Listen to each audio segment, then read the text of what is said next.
पाक Iran pipeline मंसूबे पर अमरीका ने एब्सोल्युटली नॉट कह दिया। ज़राए का कहना है मंसूबे पर अमरीका ने पाकिस्तानी हुकाम को अपने खदशात से आगाह कर दिया। मंसूबे के लिए पाकिस्तान ने अमरीका से ईरान पर आयद पाबंदियों पर छूट मांगी थी, अमरीका ने मना कर दी। मंसूबा मुकम्मल करने की डेडलाइन मार्च में खत्म हो रही है। मंसूबा शुरू न किया तो पाकिस्तान को $18 अरब का जुर्माना अदा करना होगा। पाकिस्तान ने ईरान से मंसूबे की डेडलाइन बढ़ाने की दरख्वास्त कर दी। ईरान मुआहदे के मुताबिक अपने हिस्से की 700 मील लंबी पाइपलाइन तैयार कर चुका है। निगरान हुकूमत ने कुछ रोज पहले पाइपलाइन मंसूबा मुकम्मल करने की मंजूरी दी थी। अमरीकी तहफ़्फ़ुज़ात के बाद पाकिस्तान ने मंसूबे पर फिर अमल दरामद रोक दिया। मेरे लिए भी बड़ा आसान था कि उनको कहता जी मैं रूस नहीं जाता। तो हम क्यों गए थे रूस? हमें रूस से हम ताल्लुकात ठीक कर रहे थे, हमने गैस लेनी थी। हमने वहां से रूस से कदम 20 लाख टन गंदम लेनी थी। और फिर जब हम वहां गए तो पता चला कि वो हमें 30% कम के ऊपर हमें तेल देंगे। तो हमारे लिए तो रूस की ट्रिप इसलिए इंपॉर्टेंट थी कि मेरे लोगों के लिए फायदा था, मुझे जात का तो कोई फायदा नहीं था।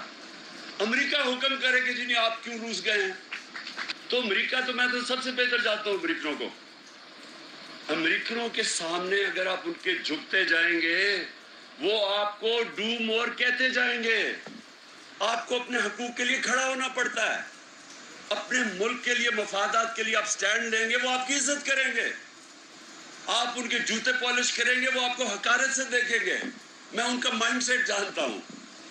तो वो जो डोनाल्ड लू ने जब मैसेज दी कि जी धमकी दी कि प्राइम मिनिस्टर को रिमूव करो, तो वो तो एम्बेसडर को कह रहा था जो मेरे नीचे था। वो फॉरेन ऑफिस तो मेरे नीचे है, तो धमकी किसको दे रहा था कि इमरान खान को रिमूव करो? जिसको भी वो कह रहा था एक्शन शुरू हो गया उसके बाद। और सबसे इंपॉर्टेंट चीज आपके लिए मैं अपने वकला को कहता हूं कि आप ये कह रहे हैं ना कि कॉन्स्टिट्यूशन, क्या कॉन्स्टिट्यूशन ये अलाउ करती है कि आपकी मंडी लगी हुई है सिंध हाउस के अंदर 20-20 करोड़ के ऊपर आपके एमएनएस बिक रहे हैं? ये कौन सी कॉन्स्टिट्यूशन अलाउ करती है? और कॉन्स्टिट्यूशन अलाउ करती है कि नेशनल सिक्योरिटी काउंसिल ने तस्लीम किया कि मुदाखलत हुई है।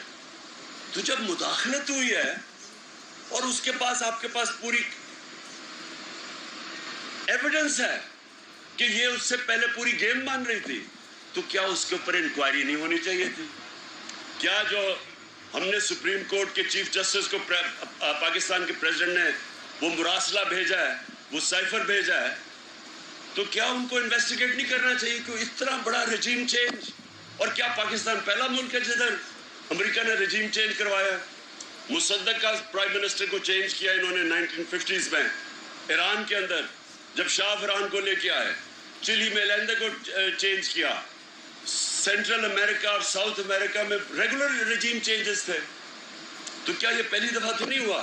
लेकिन अगर हम इस वक्त स्टैंड नहीं लेते तो मैं फिर से आपको कहता हूं, जो भी पाकिस्तान का प्राइम मिनिस्टर आएगा, जब उसको धमकी मिलेगी वो भी वही करेगा जो जनरल मुशर्रफ ने किया।